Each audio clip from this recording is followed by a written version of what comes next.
చేసిన మంచిని మరచిపోయి మన తప్పులనే చూపించే సమాజం ఇది. జాగ్రత్త మిత్రమా, వెంటే ఉంటూ వెన్నుపోటును పరిచయం చేస్తారు. ప్రతి ఆడపిల్ల తన జీవితంలో కోరుకునేది ఒకే ఒక కోరిక.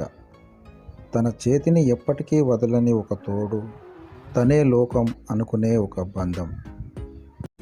ఏ అమ్మాయి అయినా కోరుకునేది ఒకటే, కన్నీరు పెట్టించకుండా కంటికి రెప్పలా చూసుకునే భర్త తోడుగా కావాలని. అలాంటి భర్త ఉంటే ఎంతటి కష్టాన్నైనా భరించగలుగుతుంది. జీవితంలో కష్టాలు సుఖాలు వస్తూ పోతూ ఉంటాయి. మనతో ఏడడుగులు వేసిన భార్య మాత్రం ఎటువంటి పరిస్థితులలోనైనా జీవితాంతం తోడుంటుంది. మనిషిని బ్రతికించేది నోటితో పీల్చే శ్వాస. అదే మంచి మనిషిగా బతికించేది మాత్రం నోటి నుండి వచ్చే మాట. వెనక్కి తిరిగి చూడకు. నిన్ను కాదనుకున్న కాలం కోసం, నిన్ను వద్దనుకున్న మనుషుల కోసం.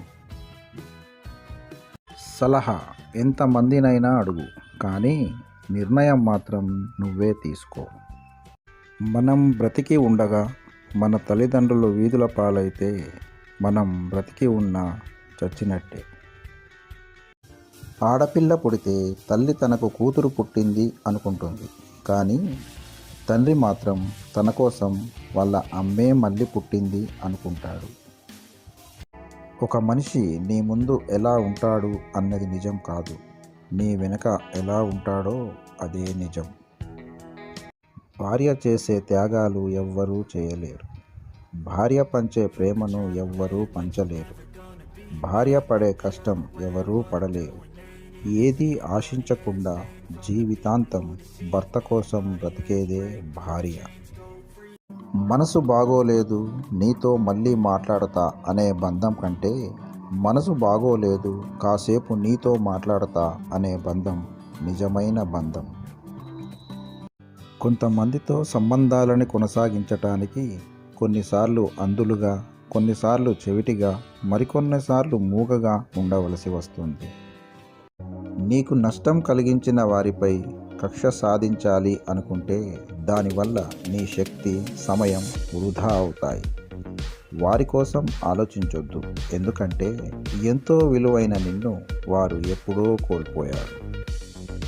నేను కరెక్ట్ అనుకోవడంలో ఎలాంటి తప్పు లేదు, కానీ నేను మాత్రమే కరెక్ట్ అనుకుంటే మాత్రం ఖచ్చితంగా తప్పే.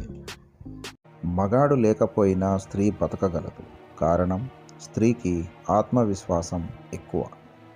స్త్రీ లేకుండా మగాడు బ్రతకలేడు. కారణం, మగాడికి ఆత్మవిశ్వాసమే స్త్రీ కనుక.